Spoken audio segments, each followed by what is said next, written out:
Good morning, class. Welcome again to this lecture of CSA2. We are seeing the third unit, that is entity relationship modeling. And up till now, we have seen what do you mean by entity, and what do you mean by weak entity, strong entity. Then we have seen what do you mean by ER diagram. We have understood by associate entities, and we know what do you mean by attributes, tuples, and so many things. So today we are going to see what are the issues in the design of a database in this entities, मतलब exactly database design में entities में क्या issue आते हैं। तो उसके पहले हम लोग देखते हैं ये टर्म जो हमने देखी थी, types of relationship sets. Relationship मतलब वी नो कि यहाँ पर जैसे हम अगर इस एंटिटी डायग्राम की बात करें, there is some relation between this customer and this loan, और वो relationship it is shown by diamond, and that relationship is borrower. Customer is borrower of the loan, so there exist some relationship between customer and role, and that relationship is borrower, and we already know and this. और यहाँ पर जो फिर double इससे दिखा रही है, ये कैसी है? Associate relationship. ये कैसी है? ये फिर रिलेशनशिप जो हमने अभी ऑलरेडी स्टडी की थी।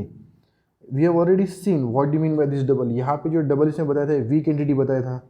ये जो रिलेशनशिप बताया था दिस वन, ये रिलेशनशिप ने क्या किया था? ये रिलेशनशिप ये एक्चुअली इसने इसको डबल डायमंड्स में बताया था। डबल डायमंड्स में मतलब क्या होता है? वो एसोसिएटिव रिलेशनशिप होती है ना। ये हमने ऑलरेडी देखा हुआ ये सारी चीज़ें, ये जो थे ये attributes and so many thing. This is very big ER diagram, और ऐसी डायग्राम आपको बनाने हैं इसी तरह से, ठीक है।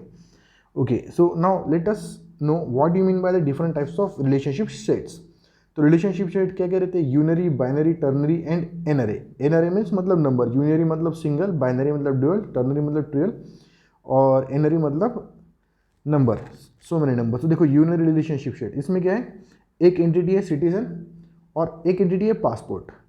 एक एंटिटी है सिटीजन और एक एंटिटी है पासपोर्ट। अब सिटीजन के कुछ एट्रीब्यूट होंगे, सब उसका कुछ नेम होगा, कुछ उसका आईडी होगा, या कुछ उसका एड्रेस होगा। ऐसे कई सारे उसके एट्रीब्यूट्स हो सकते हैं जो हम डिनोट करते बाय ओवल शेप।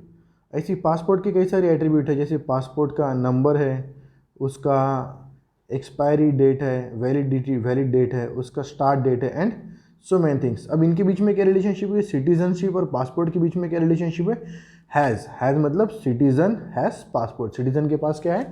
पासपोर्ट है। तो ये एक ही एंटिटी है यहाँ पर, है ना। Citizen has passport. तो ये होगी सिंपल बाइनरी रिलेशनशिप, ठीक है, क्योंकि एक एंटिटी है और एक दूसरी एंटिटी। अब अगर हम ऐसा बोलते कि सपोज एक और दूसरा एग्जांपल देखते हैं, ठीक है। ये ऐसा बोलेंगे, ये सपोज सिटीजन अगर मैरिड है, और हम क्या कर रहे हैं? हम उसको ऐसा एक रिलेशन के साथ बता रहे हैं, दिस सिटीजन, और यहाँ पे हमने बनाई फिर एक ये एंटिटी, और यहाँ पे हमने लिखा मैरिज। मतलब सिटीजन क्या है? मैरिड है, बस। Citizen is married means you are married, you are married मतलब कि आपका सपोज मैरिज हो गया है, तो बस that is a very simple thing. तो अब यहाँ पे ये देखो यूनरी दिया है, बट टू एक्सप्लेन यूनरी मैंने पहले आपको बाइनरी बताया कि सिटीजनशिप एक एंटिटी, पासपोर्ट एक एंटिटी, और इन दोनों की रिलेशनशिप क्या है? हैज़ है। मतलब एक एंटिटी सिटीजनशिप, एक एंटिटी पासपोर्ट, इनके बीच कुछ रिलेशनशिप है। तो क्योंकि दो एंटिटी तो होगी यूनरी, लेकिन सपोज अगर यहाँ पे सिर्फ एक ही एंटिटी रहती थी, सिर्फ एक ही एंटिटी है सिटीजन और उसके पास पासपोर्ट है, तो हम क्या करते थे? हम इसको ऐसे रिप्रेजेंट करते थे, सिटीजन हैज़ पासपोर्ट, बस इतना ही पार्ट रहता था, सिटीजन हैज़ पासपोर्ट। ये इधर भी सिटीजन के पास क्या है? पासपोर्ट है। तो ये होगा एकदम सिंपल रिलेशनशिप कि सिटीजन के पास क्या है? पासपोर्ट है। तो पासपोर्ट को हमने क्या किया? अलग एंटिटी नहीं बनाया। अब देखो कंफ्यूज मत हो, ध्यान से सुनो। हमने पासपोर्ट को बोला कि वो एंटिटी है या वो रिलेशनशिप है, वो कहीं पे डिपेंड करता? वो हम पे डिपेंड करता कि जब हम डेटाबेस डिज़ाइन करते तो हम किस चीज़ को एंटिटी बनाते और किस चीज़ को एट्रीब्यूट बनाते और कहाँ रिलेशनशिप देते। अब हम एंटिटी उस चीज़ को बनाते जिसके साथ बहुत सारे एट्रीब्यूट्स एसोसिएट हो।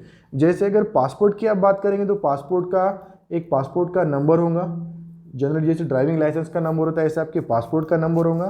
उसकी स्टार्ट डेट होगी, वैलिड कब से कब तक है, उसकी एंड डेट होगी, और उसके बाद में उसकी इशूइंग अथॉरिटी कौन है, इशू किस डेट पे किया है। तो ये सारी जो उसके एट्रीब्यूट्स है वो पासपोर्ट में हो गए। तो इसलिए हमने उसको एक अलग एंटिटी अगर बनाया, और सिटीजन एक एंटिटी है तो सिटीजन का आधार कार्ड नंबर होगा, ड्राइविंग लाइसेंस नंबर होगा, एज होंगी, एड्रेस होंगी, ये सारी चीज़ें होंगी। तो सिटीजन और पासपोर्ट के बीच रिलेशनशिप बनती है हैज़। लेकिन अगर मैं पासपोर्ट को एंटिटी ना बनाती, उसको डायरेक्टली मैं रिलेशनशिप भी बना दूँ, यहाँ पे मैं लिख दूँ पासपोर्ट, और ये मैं पूरा रब कर दूँ कि सिटीजन हैज़ पासपोर्ट, बस ये रिलेशनशिप है, सिटीजन हैज़ पासपोर्ट, तो वो क्या हो जाएंगी, यूनरी रिलेशनशिप, मतलब वहाँ पे सिर्फ एक एंटिटी है। वैसे same student enrolled in course, तो ये हो गई बाइनरी रिलेशनशिप। सेम वेज में टर्नरी मतलब कि अब यहाँ पे आप देख सकते हैं, यहाँ पे तीन एंटिटी, एम्प्लॉय, डिपार्टमेंट और लोकेशन। अब employ works in a particular department. अब एम्प्लॉय के कई सारे एट्रीब्यूट होंगे, मतलब उसका नेम, उसका आईडी, उसका एड्रेस एंड एट्सेट्रा। वैसे डिपार्टमेंट के कई एट्रीब्यूट्स होंगे, name of the department, ID of the department, budget of the department, motto of the department, vision, mission of the department, ETC. ऐसी लोकेशन, अब लोकेशन मतलब हो सकता है कि थाउजेंड्स ऑफ उसके एट्रीब्यूट्स हो। मतलब लोकेशन क्या होता है, लोकेशन हो सकता है कि वो नॉर्थ में हो, साउथ में हो, या फिर ऐसा होगा कि वो सपोज अगर लोकेशन की आप बात करो तो उसके कई सारे प्लांट होंगे, तो वो होगा P1 उसकी लोकेशन होंगी, P2 होंगी, और लोकेशन का फिर क्या होगा, उसका लोकेशन का एक एड्रेस होगा, वहाँ का हो सकता है एक टेलीफोन नंबर हो, वहाँ का कुछ स्पेसिफिक एक अलग से HR मैनेजर हो, या कई सारे एट्रीब्यूट्स। तो लोकेशन के भी कई सारे एट्रीब्यूट्स हो सकते हैं कि वो पर्टिकुलर लोकेशन की। तो इन तीनों के बीच में कुछ रिलेशनशिप, और रिलेशन क्या है, works. Employ works in department and employ works at this particular location, और ये जो डिपार्टमेंट है वो इस लोकेशन पे है। तो ये होगी इनके बीच की रिलेशनशिप। तो ये होगी टर्नरी रिलेशनशिप। टर्नरी मतलब यहाँ पर दिखाया हमने, ternary means one entity, to entity and three entity. तो यहाँ पर कितनी एंटिटीज है, थ्री एंटिटीज, तो रिलेशनशिप होगी टर्नरी। अब एन एरे, अब देखो यहाँ पर एक ग्रुप है, एक क्लास है, एक क्लासरूम है और एक शेड्यूल है। अब ये group text class, group text class मतलब क्या हो गया कि सपोज कुछ स्टूडेंट है, ये एक स्टूडेंट्स का ग्रुप है, या फिर इंडिविजुअल स्टूडेंट है सपोज, ठीक है, या फिर एक ग्रुप है, 10 स्टूडेंट्स का ग्रुप है। उन्होंने क्या, एक क्लास लिया। क्लास लिया मतलब क्या किया कि उन्होंने कोई एक क्लास सपोज अटेंड किया, मतलब उसमें उन्होंने रजिस्टर किया और उन्होंने अटेंड किया। सपोज उन्होंने एक सॉफ्टवेयर की कोई एक क्लास ली है, कटिया की एक क्लास शुरू किया, ठीक है, एक कटिया का क्लास उन्होंने अटेंड किया, तो वो उनको पढ़ाया गया एक स्पेसिफिक क्लासरूम में, ठीक है। तो अब क्लासरूम में क्या लिया गया, क्लास लिया गया, स्टूडेंट्स ने क्या लिया, एक क्लास अटेंड किया, है ना।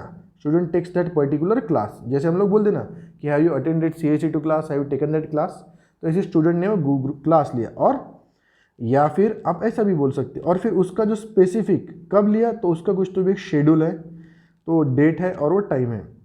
तो अब देखो यहाँ पर मैं आपको बताता, अगर हम बोलेंगे यहाँ पर टेक्स्ट, सपोज ऐसी बात करते कि ये ग्रुप ने ये क्लास में, ये क्लासरूम थे, ये पर्टिकुलर क्लास, ये पर्टिकुलर क्लासरूम में लिया है। यहाँ पर सपोज कोई आप सब्जेक्ट दे दो, यहाँ पे कुछ नंबर ऑफ स्टूडेंट दे दो, ये क्लासरूम नंबर दे दो, तो आपको इनके बीच का रिलेशनशिप समझ में आ गया कि ये ग्रुप ने इस क्लासरूम में ये वाला कोर्स सपोज सीखा कुछ देर के लिए।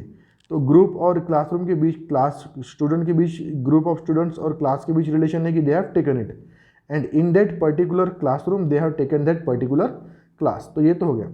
लेकिन अब हमको इसमें होना कि इसका टाइमिंग्स क्या है। तो टाइमिंग का तो यहाँ पे कहीं भी नहीं शेड्यूल, तो हमने क्या किया, यहाँ पर एक अलग एंटिटी ऐड करी। ये एक एंटिटी बना शेड्यूल, और इस शेड्यूल को हमने क्या किया, रिलेशनशिप के साथ एसोसिएट कर दे। इसको बोलते हैं रिलेशनशिप के साथ एसोसिएट करना। तो अब ये क्या है, टेक्स्ट होगी, अब ये होगी एक स्ट्रॉन्ग रिलेशनशिप। अब कब लिया, तो उसकी इंफॉर्मेशन आपको यहाँ पर मिलेंगे, शेड्यूल, डेट एंड टाइम।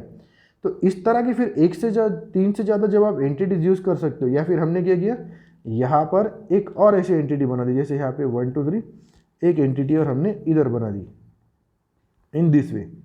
यहाँ पर हमने क्या किया, एक एंटिटी और ऐड कर दी, यहाँ पर एक एंटिटी और ऐड कर दी, और वो एंटिटी का नाम है शेड्यूल।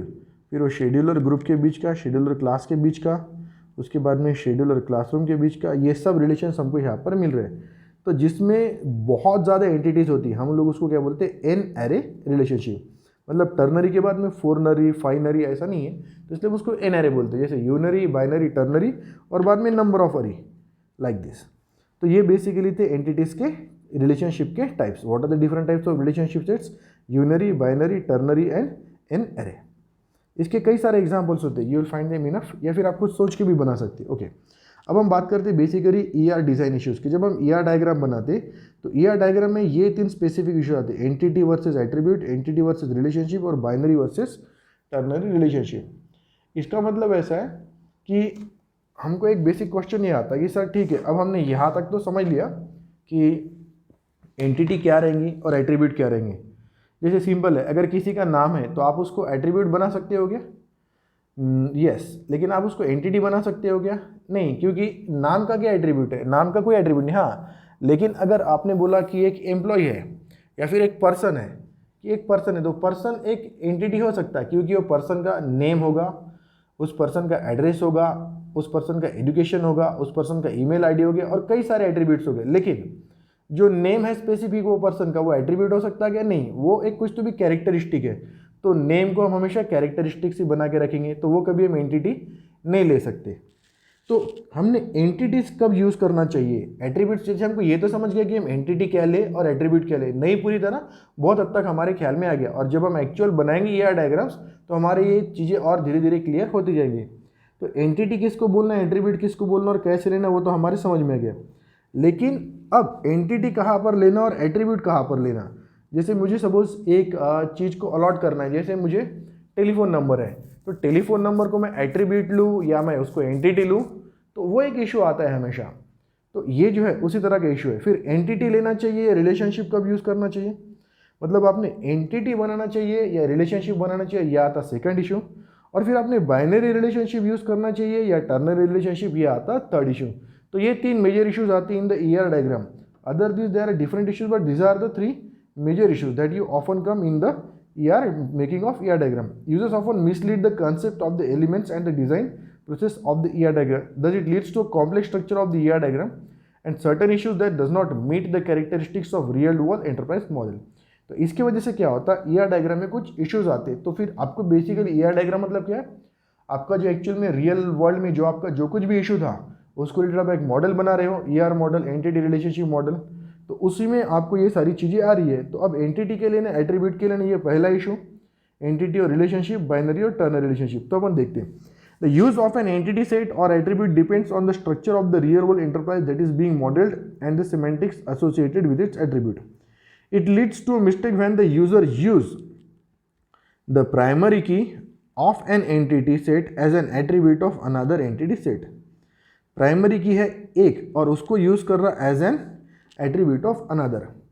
अब जैसे आपने प्राइमरी की और फॉरेन की का कंसेप्ट नहीं देखा. प्राइमरी की मतलब वो यूनिक एक एट्रीब्यूट है जिस पर से आप पूरा का पूरा रिकॉर्ड निकाल सकते हो. जैसे अगर आपको बोला है कि 3rd year mechanical TM1 roll number 2, तो TM1 रोल नंबर 2 की मुझे इन्फॉर्मेशन चाहिए, तो TM1 रोल नंबर 2 का नेम वो यूनिक रहेगा, उसका ईमेल आईडी यूनिक रहेगा, उसका एड्रेस यूनिक रहेगा, उसका फ़ोन नंबर यूनिक रहेगा, उसका लास्ट ईयर का रिजल्ट यूनिक रहेगा. एवरीथिंग विल बी यूनिक क्योंकि वो TM1 एंड रोल नंबर 2 वो वैसा एक ही रिकॉर्ड है. तो मैंने TM1 R2 सपोज का रोल नंबर दिया कि TM1 रोल नंबर 2, तो ये होगी मेरी बेसिक एक प्राइमरी की. लेकिन यहाँ पे भी मैंने एग्जांपल में बता दिया TM1 और रोल नंबर 2 बताया. सपोज एक ही क्लास रहता था 3rd ईयर का, सपोज एक ही क्लास है 3rd ईयर का, कॉमन क्लास है, TM1 TM2 नहीं है, तो फिर मैं बोलता था कि 3rd ईयर मैकेनिकल, या फिर चलो ऐसा समझते इस एग्जाम्पल को कि TM1 का एक टेबल मैंने बनाया हुआ है, सिर्फ TM1 का टेबल बनाया है, उसमें TM2 की नहीं, सिर्फ TM1 के स्टूडेंट है. तो उसमें मैं अगर रोल नंबर बोलूँगा तो मुझे एक ही बंदा मिलेगा, एक रोल नंबर है, क्योंकि एक रोल नंबर 10 लोगों का नहीं हो सकता.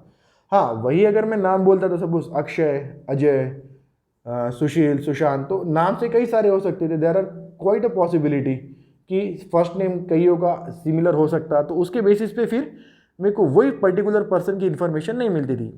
तो ये जो मैंने बनाया था यूनिक एट्रीब्यूट, उसको जैसे रोल नंबर, तो वो क्या था हमारा प्राइमरी की. अब अगर आप किसी एक जगह पे प्राइमरी की को दूसरी जगह यूज़ करते as an attribute of another entity set, तो फिर वहाँ पे इश्यूज होता. ये because designate the relationship set. तो यहाँ पर हम लोग देखते हैं, एक सिंपल आपको बताते हैं, ये एग्जांपल से आपको बहुत आराम से समझ में आएगा. देखो, एक एम्प्लॉय है, सिंपल है, उसके 2 एट्रीब्यूट है. क्या है एट्रीब्यूट? उसका एम्प्लॉय नंबर और टेलीफोन नंबर. क्या हो गया? एम्प्लॉय नंबर और टेलीफोन नंबर उसका हो गया एट्रीब्यूट.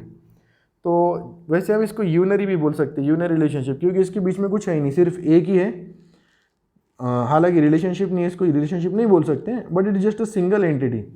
एक ही एंटिटी है। कौन सी एंटिटी है? एम्प्लॉय, उसका एम्प्लॉय नेम और टेलीफोन नंबर, दो एट्रीब्यूट है। अब एक छोटी सी बात ये है, सपोज हमने देखा कि टेलीफोन नंबर क्या था कि टेलीफोन नंबर आपके एक से ज़्यादा हो सकते हैं। जैसे आपका लैंडलाइन नंबर है, आप जिस ऑफिस में बैठे, जिस डिपार्टमेंट में बैठे, वहाँ का आपका नंबर है, आपका मोबाइल नंबर है, आपका व्हाट्सएप नंबर है, और भी कोई है। तो यहाँ पे आपको क्या मिल रहा है? एट्रीब्यूट ही मिल रहा है टेलीफोन नंबर। सेकंड, आपका टेलीफोन नंबर है कि अलग अलग लोकेशंस पर भी हो सकता, जैसे आपके ऑफिस एक लोकेशन है, आपका मेन बिल्डिंग एक लोकेशन है, वहाँ पर भी रहते हो, तो फिर उसके हिसाब से टेलीफोन के क्या हो सकते हैं? टेलीफोन के कई सारे एट्रीब्यूट्स हो सकते हैं। तो अब हमने क्या किया, फिर नेक्स्ट इसमें हमने क्या किया कि हमको दिक्कत आ गई, क्योंकि हमको दिक्कत क्यों आ गई? अगर हम एम्प्लॉय के साथ employ name as a attribute store करेंगे कि ओके नाम XYZ और टेलीफोन नंबर एक लिखा, लेकिन फिर दूसरा, तीसरा, चौथा, पांचवा टेलीफोन नंबर लिखना है, ठीक है, वो भी लिख लिया, लेकिन कौन से लोकेशन पे है कि ठीक है, अगर वो सपोज डिपार्टमेंट में है तो ये नंबर पे फ़ोन करो, अगर ऑफिस में है तो ये नंबर पे फ़ोन होना चाहिए, उसका पर्सनल कॉल करना है तो ये नंबर पे, व्हाट्सएप पे मैसेज डालना है तो ये नंबर पे, तो हमको लोकेशन और उसका कैरेक्टरिस्टिक्स कुछ मिल नहीं पा रहा था। तो ये दिक्कत आ गई। तो हमने क्या किया, टेलीफोन को ही एक एंटिटी बना दिया। अब टेलीफोन को एंटिटी बना दिया तो उसमें हम कई सारे एट्रीब्यूट दे सकते हैं, उसका नंबर, डिपार्टमेंट और टाइप। टाइप मतलब कि आपका पर्सनल नंबर है या फिर आपका व्हाट्सएप नंबर है या फिर और कुछ है। तो this is one of the issues. तो एंटिटी सेट वर्सेस एट्रीब्यूट्स, तो हमको ये समझना पड़ता कि जहाँ पे कोई स्पेसिफिक एक एट्रीब्यूट है और उसके भी हमको कई सारी चीज़ें पता होनी चाहिए जो वेरी हो सकता। जैसे टेलीफोन नंबर आपके डिपार्टमेंट का हो सकता, एक डिपार्टमेंट में भी हो सकता है कि आपके केबिन में एक है, केबिन के बाहर एक है, मेन बेड पे एक है। तो फिर आपने कौन से डिपार्टमेंट, जैसे आपके एक्सटेंशन रहते ना कि ओके डिज़ाइन डिपार्टमेंट में लगाया ना फ़ोन तो 02 एक्सटेंशन, उसमें भी अगर मैनेजर को लगाना है तो 02 के बाद में 1 दबाओ, 3 प्रेस करो एंड सो ऑन। तो वैसे अगर आपके एट्रीब्यूट्स नहीं होते सेटिस्फाई, तो फिर हम क्या करते, उसको एज अ स्पेसिफिक एक एंटिटी अलग बना दिया। मतलब हमने किया यहाँ पर एक एंटिटी ही बना ली टेलीफोन नाम की, फिर उसके साथ में दो एट्रीब्यूट्स हमने स्टोर कर दिए। और वो कौन से थे दो एट्रीब्यूट्स? टेलीफोन नंबर और डिपार्टमेंट, ठीक है। उसके बाद में सेकंड था entity versus relationship set. It is difficult to examine if an object can be best expressed by an entity set और रिलेशनशिप सेट। अब उसको आप हाँ, मैं एक और चीज़ बताना चाहता, लेकिन अगर आप यहाँ पे बोलेंगे एम्प्लॉय नेम, अगर आप बोलेंगे एम्प्लॉय नेम को भी सर एंटिटी बनाओ, तो एम्प्लॉय नेम में क्या आएगा? एम्प्लॉय नेम में सिर्फ उसका नाम आएगा। वो किसी भी लोकेशन पे गया तो उसका नाम चेंज नहीं होगा, किसी भी डिपार्टमेंट में गया तो उसका नाम चेंज नहीं होगा।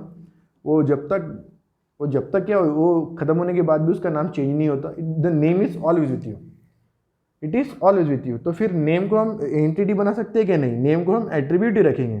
तो ये होता, तो we have to understand this कि एंटिटी कहाँ पर यूज करना है, एट्रीब्यूट कहाँ पर। ये था पहला issue. Second, the entity versus relationship set. It is difficult to examine if an object can be best expressed by an entity set or relationship set. To understand and determine the right use, the user need to designate relationship set of describing an action that occurs in between the entities. Now understand this.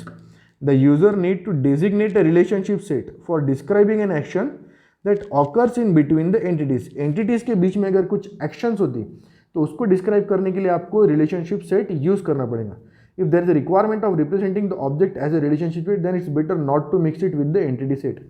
अगर आपको relationship set के साथ किसी को describe करना है तो आप बेटर है कि उसको एंटिटी सेट के साथ मिक्स ना करो। और आपको दो एंटिटीज़ के बीच में अगर कुछ रिलेशंस बताना है तो फिर आपको वहाँ पर रिलेशनशिप सेट ही यूज़ करना पड़ेगा। अब ये तो हमको स्टेटमेंट तो समझ गई कि ये स्टेटमेंट समझ गया कि जहाँ पे आपको एंटिटीज़ के बीच का रिलेशन बताना है वहाँ पे आपको एंटिटी सेट ही नहीं, आपको रिलेशनशिप सेट ही यूज़ करना है। एंटिटी सेट यानी हमने लास्ट इसमें देखा था कि एट्रीब्यूट को एंटिटी बनाया, वैसा नहीं। सेकंड हमने ये देखा कि जब आपको रिलेशनशिप सेट से कुछ एक्सप्रेस करना है तो एंटिटी सेट में उसको मिक्स नहीं करना, मतलब रिलेशनशिप सेट और एंटिटी सेट अलग अलग रहो। अब यहाँ पर अपन एग्जाम्पल देखते हैं, अब इससे आपके आराम से समझ में आएगा। अब पहले ऐसा समझते हैं कि ये दो एंटिटीज़ है, ये बेसिक ऐसा था पहले, और इनके बीच कुछ रिलेशन है। ये था स्टूडेंट, ये सेक्शन, तो स्टूडेंट रजिस्टर्स। ये सपोज स्टूडेंट ने क्या किया, रजिस्टर किया, ये रिलेशनशिप क्या है, रजिस्टर है। ये इसके और इसके बीच में एक रिलेशनशिप है, और क्या रिलेशनशिप है वो, रजिस्टर। ये यहाँ पे सिर्फ आर लिख देता मैं, ठीक है। तो स्टूडेंट ने क्या किया, स्टूडेंट ने यहाँ पे रजिस्टर किया। एक स्टूडेंट था, अब वो स्टूडेंट एक एंटिटी है, स्टूडेंट का एक आईडी है, स्टूडेंट का एक नेम है, स्टूडेंट का कुछ क्रेडिट है, जो कुछ भी एट्रीब्यूट्स है, उसने रजिस्टर किया एक सेक्शन में, तो सेक्शन का आईडी है कौन से सेमेस्टर में, कौन सी ईयर में। तो एक स्टूडेंट ने एक सेक्शन में रजिस्टर कर दिया, तो ये हो गया एकदम सिंपल। उनके बीच आ गया एक रिलेशनशिप, और रिलेशनशिप क्या था? रजिस्टर्स। अ स्टूडेंट, एक स्टूडेंट है, he registers in one of the sections. एकदम सिंपल था कि यहाँ पे क्या था, ये बाइनरी एंटिटी सेट हो गया, एक एंटिटी हो गया स्टूडेंट, एक एंटिटी हो गया सेक्शन, और वो स्टूडेंट ने वो सेक्शन में रजिस्टर किया। तो ये जो रजिस्टर हमने डायमंड से रिप्रेजेंट किया, इसमें ये देखो, ये जो रिलेशनशिप आपने दिखाया डायमंड से यहाँ पर, this is a very good diamond. तो ये जो आपने रिलेशनशिप बताया, ये कि स्टूडेंट ने क्या किया, ये स्टूडेंट ने ये सेक्शन में रजिस्टर कर लिया, ठीक है। तो यहाँ तो कोई प्रॉब्लम नहीं है। लेकिन अगर सपोज कि जब उसने रजिस्टर किया, तो रजिस्टर करने के साथ उसको हमको कुछ एट्रीब्यूट्स चाहिए थे कि ठीक है रजिस्टर कर लिया आपने बोला, लेकिन उसने कब रजिस्टर किया, कितनी फीस भरा, कौन से कैटेगरी में वो आता है, उसको स्कॉलरशिप कौन सी यूज़ होती है, किस डेट को किया, फॉर्म नंबर क्या था, और भी कई सारी इन्फॉर्मेशन तो आपको कहाँ पे मिलेंगी। तो इसलिए हमने क्या किया, नेक्स्ट पॉइंट में हमने किया कि यहाँ पे एक रजिस्ट्रेशन नाम की एक एंटिटी बना दी, और उसके फिर कई सारे एट्रीब्यूट्स बनाए 1 2 3, जैसे registration number, the type of scholarship student is availing, या XYZ and so many things. तो ऐसे हमने कई सारी चीज़ें यहाँ पर बना के रख दी।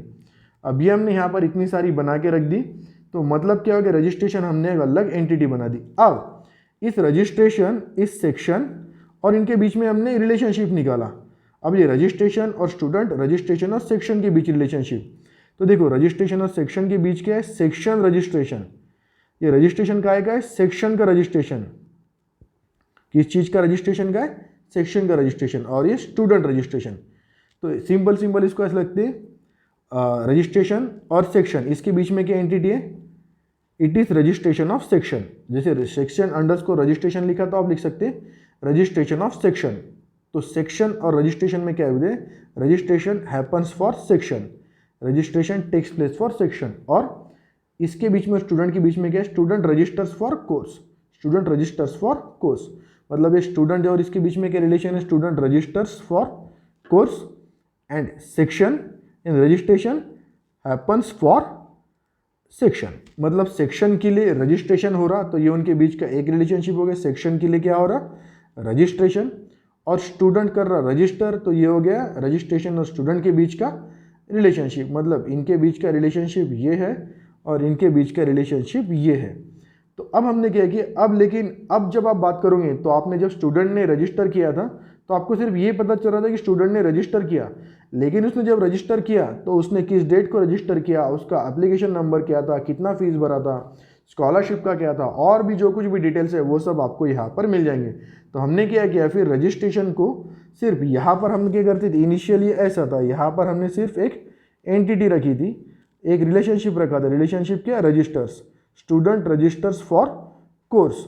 तो इसमें हमको सिर्फ इतना पता चल रहा था कि स्टूडेंट ने कोर्स के लिए रजिस्टर किया है, लेकिन हमको ये चाहिए था कि सिर्फ रजिस्ट्रेशन मतलब वो एक अपने आप में एक एंटिटी है, क्योंकि उसके साथ बहुत सारी इन्फॉर्मेशन जुड़ी हुई। तो हमने क्या किया, उसके लिए हमने एक अलग से एंटिटी बना दिया। और ये जो यहाँ पर आपको 2 लाइन्स दिख रही है, ये 2 लाइन्स का क्या मतलब होता है, टोटल पार्टिसिपेशन। मतलब ये कंप्लीटली इस पर पार्टिसिपेट करती है। हमने देखा था पार्शियल और टोटल, जब वो पूरी तरह से उस पर डिपेंडेंट होती है। जैसे रजिस्ट्रेशन, अगर सेक्शन नहीं है तो रजिस्ट्रेशन नहीं है, और स्टूडेंट नहीं है तो रजिस्ट्रेशन नहीं है, मतलब वो कंप्लीटली पार्टिसिपेट उसमें करता है। तो यहाँ पर हमने क्या किया, एंटिटी की जगह पे हमने बोला ही था entity set versus relationship set. तो हमने क्या किया कि एंटिटी सेट यूज़ किया, जहाँ पे एक एंटिटी, 2 एंटिटी, हमने एक और एंटिटी यूज़ किया, और यहाँ पे रिलेशनशिप्स बनाई। नहीं तो यहाँ पे पहले हमने क्या किया था, सिर्फ एक ही रिलेशनशिप बनाई थी। तो this is an example where you can say instead of relationship you have used one entity, या फिर हम ऐसा भी बोल सकते थे we have used 2 relationships with 1 entities. तो ये एक्चुअली इसमें ऐसा हो गया कि हमने क्या किया कि जहाँ पर हमारे समझ में आए कि उसके एट्रीब्यूट ज़्यादा होते हैं, हमने उसको एक स्पेसिफिक अलग से एंटिटी ही बना दिया। तो ये हो गया था issue entity set versus relationship set का। फिर से एक बार देखता, यहाँ पर आपने क्या किया था, इससे आपको आराम से समझ में आएगा ना। यहाँ पर आपने क्या किया था, ये एक एंटिटी बनाया था टेलीफोन, और ये था उनके बीच का रिलेशनशिप, है ना। यानी आपने एक एंटिटी बनाया और एक रिलेशनशिप। सेम आपने यहाँ पर क्या किया, यहाँ पर भी आपने क्या किया, एक एंटिटी बनाया और उनका ये दोनों एंटिटी से रिलेशनशिप बता दिया। बस very simple, entity set versus relationship set. वहाँ पे सिर्फ आपने क्या किया था, वहाँ पर आपने क्या किया था, सिर्फ एक जो एट्रीब्यूट था, ये जो एक एट्रीब्यूट था टेलीफोन, इसको आपने एक एंटिटी बनाया था, और यहाँ पर आपने क्या किया है, in this thing what you done, यहाँ पर एक जो रिलेशनशिप था इनके बीच में, रिलेशनशिप क्या था, ये था एक्चुअल में पहला, ये एक्चुअल में पहले ऐसा था, इनके बीच में रिलेशनशिप था रजिस्टर, तो उसको आपने क्या कर दिया, एंटिटी बना दिया। तो मतलब आपने रिलेशनशिप को एंटिटी बनाया, पहले इसमें आपने एट्रीब्यूट को एंटिटी बनाया। तो ये इश्यू रहते हैं कि आपको कब कहाँ पर किसको एंटिटी बनाए, यू हैव टू अंडरस्टैंड, और जितने जितने प्रॉब्लम पड़ेंगे उतने आपके समझ में आएंगे। अब यहाँ पर क्या करो, यहाँ पर आपको सिंपल समझना बाइनरी वर्सेस टर्नरी। तो ऐसा करो कि इतना पार्ट छोड़ दो, ठीक है। पहले सिर्फ इसको देखते हैं। एक है एम्प्लॉय, उसका ये है, लॉट है, उसका नेम है, ये है, और डिपेंडेंट्स एज नेम, ये उसने क्या किया, एक पॉलिसी लिया। तो यहाँ पर ये चीज़ जो होगी ये होगी उसकी पॉलिसी, और वो क्या कवर कर दी, डिपेंडेंट का नाम, एज, ये सब। मतलब एक एम्प्लॉय ने पॉलिसी लिया और वो पॉलिसी क्या कवर कर रही, जो उस पर डिपेंडेंट्स, मतलब जैसे LIC पॉलिसी मैंने लिया, सपोज आपने एक LIC पॉलिसी लिया, तो वो LIC पॉलिसी में आप, आपकी वाइफ, आपके बच्चे, मतलब सपोज जो भी है, किसी एक पर्सन ने LIC पॉलिसी लिया तो उसमें उसकी वाइफ, उसके पेरेंट्स, उसके बच्चे, लड़के, सबको कवर करेगा। तो ये होगी पहली चीज़, एक एम्प्लॉय, उसकी पॉलिसी क्या कवर कर रही है, ये सारी चीज़ें, ठीक है। अभी तक आपको क्या करना है, ये सेकंड पार्ट इसको भूल जाओ, और ये क्या होगी, पॉलिसी होगी आपकी, यानी ये होगी पॉलिसी। वो पॉलिसी क्या कवर कर रही है, आपका डिपेंडेंस। लेकिन आपको यहाँ पर क्या हो गया कि कवर करिए, लेकिन वो पॉलिसी के बारे में जो बाकी सारे डिटेल्स है वो फिर आपको नहीं मिल रहे। तो आपने क्या किया, एक नई एंटिटी बनाए, पॉलिसी। अब वो पॉलिसी एंटिटी बनाए तो उसका कुछ आईडी होगा, उसका कुछ कॉस्ट होगा, और कई सारी चीज़ होंगी। यानी आपने क्या कि एक एंटिटी थी और दो एंटिटी, एक एंटिटी थी एम्प्लॉय, एक एंटिटी डिपेंडेंट, मतलब जिसने पॉलिसी लिया और उसकी पॉलिसी में कौन कौन आते हैं वो, और उसके एट्रीब्यूट थे। पॉलिसी जो एम्प्लॉय ने लिया उसका नंबर था, उसका नाम था, जो भी लॉट है, जो कुछ भी एट्रीब्यूट है। फिर जो डिपेंडेंट हो रहे उनका नाम था, उनकी एज थी, और क्या कवर हो रहा, तो उसमें ये सब चीज़ें कवर हो रही है पॉलिसी में। लेकिन वो पॉलिसी की कॉस्ट कितनी है, पॉलिसी वैलिड कब तक है, उसका आईडी क्या है, ये हमको इस पर से पता नहीं चलता था। तो हमने क्या किया, एक अलग ही एंटिटी बना दिया। तो यहाँ पर एक अपन ने एक एंटिटी बनाए पॉलिसी, और उसमें डाले फिर उसकी पूरी इन्फॉर्मेशन। अब देखो हमें जो एंटिटी बना रहे, बेसिकली क्या कर रहे हैं, अपन ने और एक टेबल बनाया और उसमें पॉलिसी की पूरी इन्फॉर्मेशन डाल दी। उसको लिंक कैसे किया, अब हमने उसको बताया, उसका रिलेशनशिप कैसे बताया। अब देखो एम्प्लॉय पॉलिसीज, इसके बीच में क्या है, पॉलिसी कवर्स एम्प्लॉयज। ये रिलेशनशिप क्या है कि ये जो पॉलिसी है एम्प्लॉय को कवर करती, और ये पॉलिसी कवर करती डिपेंडेंट्स को, और ये एम्प्लॉय, ये जो इसके बीच में डिपेंड के बीच एम्प्लॉय को ये पॉलिसी, ये डिपेंडेंट्स को इसके कवर करती। यानी अब हमने क्या किया, एकदम सिंपल में देखते कि ये एक एंटिटी है और ये एक एंटिटी, दो एंटिटी थी। तो दो मतलब बाइनरी था, तो बाइनरी से हमको बहुत सारी चीज़ें समझ नहीं रही थी, तो हमने एक और एंटिटी अपने साइड से डाल दिया। तो ये हो गई थी टर्नरी एंटिटी। तो ये क्या हो गई थी, टर्नरी एंटिटी। तो इसलिए हमने क्या किया, बाइनरी को टर्नरी में सीधे सीधे चेंज कर दिया। तो ये था third issue, binary versus ternary relationship set. ये सीधे सीधे हमने यहाँ पर चेंज कर दिया। हम अब ऐसा भी एग्जांपल दे सकते हैं, जैसे कि चाइल्ड और पेरेंट का। सपोज एक एंटिटी है पेरेंट, और पेरेंट से फिर एसोसिएटेड है चाइल्ड। सपोज एक एंटिटी है ऐसा, पेरेंट है रिलेशनशिप, और उससे फिर एसोसिएटेड है चाइल्ड, फादर, मदर। तो हमने क्या किया, सीधे सीधे सिंपल ही डाल दिया, चाइल्ड और फादर के बीच में एक रिलेशनशिप डाल दिया, और दूसरा चाइल्ड और मदर के बीच में एक इधर रिलेशनशिप डाल दिया कि सीधे सीधे वो भैया उसके पेरेंट है, वो मदर है, ये है। तो हमने यहाँ पर क्या किया, बाइनरी की जगह पे टर्नरी यूज़ किया। कई जगह पे हम क्या करते हैं कि टर्नरी की जगह पे बाइनरी भी यूज़ करते। तो दैट डिपेंड्स अपॉन अस कि हमको कब, कहाँ पे, कैसे क्या यूज़ करना। तो ये कुछ इश्यूज होते हैं। अब देखो, आपने अगर ये चीज़ें समझी होगी, आपने ER डायग्राम अगर बनाया होगा, एंटिटीज़ को समझा होगा, रिलेशनशिप को समझा होगा, वीक एंटिटी को स्ट्रॉन्ग एंटिटी में कैसे कन्वर्ट करना ये समझा होगा, उसके बाद में एसोसिएटिव एंटिटी क्या रहती वो समझाऊंगा, रिलेशनशिप सेट समझा होगा। अगर आपने इतना सब कुछ किया होगा ना, तो ये आपको कंसेप्ट आराम से ख्याल में जाएंगे, because these are very simpler things. ये बहुत ईजी चीज़ है, बहुत समझना आसान है, but for that you need to have the study of entire thing. So with this particular thing, और थर्ड यूनिट एंड्स हियर। यहाँ पे अपना थर्ड यूनिट कंप्लीट हो जाता। तो थर्ड यूनिट कंप्लीट हो जाता तो व्हाट वी विल डू, बस एक क्विक रिविजन ले लेंगे। In a very short, within 1 or 2 minutes we'll just complete the revision. बस आपको कुछ करना नहीं है, ये सिर्फ ऐसा देखते चले जाओ। दैट इज अंडरस्टैंड है कि हमने शुरू से क्या देखा था, एंटिटी रिलेशनशिप मॉडलिंग में 3 चीज़ें है, डेटाबेस है, कंप्यूटर प्रोग्राम है, सिक्योरिटी है।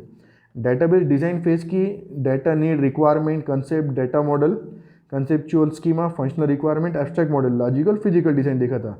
उसके देखे थे कि अल्टरनेटिव्स क्या होते हैं, रिडंडेंसी, इनकम्प्लीटनेस। फिर हमने ER डायग्राम और कंसेप्चुअल स्कीमा का रिलेशनशिप दिखाते हैं। ER डायग्राम मतलब कि अब यहाँ पर दिख रहा है। अब इससे आपके आराम से समझ में आ रहा कि एंटिटी क्या है, एट्रीब्यूट क्या है, उसके बाद में रिलेशनशिप क्या है।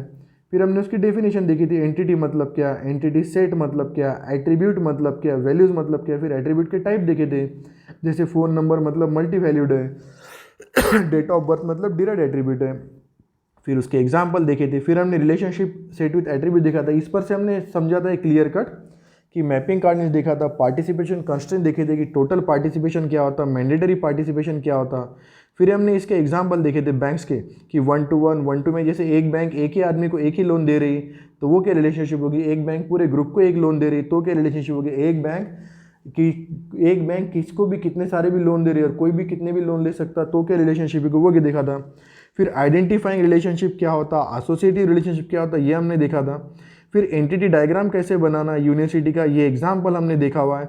And after that we have seen what do mean by weak entity, strong entity और आइडेंटिफाइंग रिलेशनशिप से ये एग्जाम्पल से हमने समझा था कि इसको हम स्ट्रॉन्ग एंटिटी कैसे बना सकते थे। We have seen year. उसके बाद में फिर हमने आज देखा टाइप्स ऑफ रिलेशनशिप्स, यूनरी क्या होता, बाइनरी क्या होता, टर्नरी क्या होता, एनरी क्या होता, और lastly we have seen what are the issues in database design, that is entity versus attribute versus relationship, binary versus ternary and etc. So this is where we end our third unit. What you have to do कि देखो मैंने आपको पहले ही बताया कि एक register लेके आपको उसमें ये सब्जेक्ट के लिए तो एटलीस्ट एक स्पेशल रजिस्टर बना के उसमें जो कुछ भी मैंने बताया कि ER डायग्राम तो भी आपको उसमें ड्रॉ करना पड़ेगा। आपने क्या क्या समझा, क्या क्या पढ़ा हुआ, सारी डेफिनेशंस आपको उसमें लिखनी पड़ेंगी। अगर आप ऐसा करोगे तो ये सब्जेक्ट आपको समझेगा, और अगर इस सब्जेक्ट को आप थोड़ा सा भी पढ़ोगे, थोड़ा सा भी समझोगे तो आपको इसमें बहुत इंटरेस्ट बनेगा। ये बहुत इंटरेस्टिंग सब्जेक्ट है। आपको जितना आता चलेगा ना उतना आपका इसमें इंटरेस्ट बढ़ता चलेगा। It is not a theoretical subject, it is intellectual subject. Keep this in mind, ये थ्योरी पार्ट नहीं है, ये बहुत इंटेलेक्चुअल पार्ट है। So with this we end here third unit. See you in the next lecture. Till then, thank you class, good day, Jai Hind.